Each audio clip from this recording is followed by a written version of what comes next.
కార్తీక పౌర్ణమి నాడు 365 ఒత్తులు గుత్తి దీపం అని ఆవునీతిలో ముంచి వెలిగించేస్తుంటారు.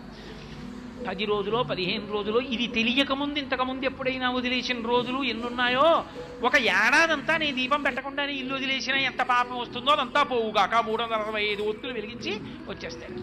అది ఎవరు వెలిగించుకోవాలి? ఇంటి యజమాని వెలిగించాలి.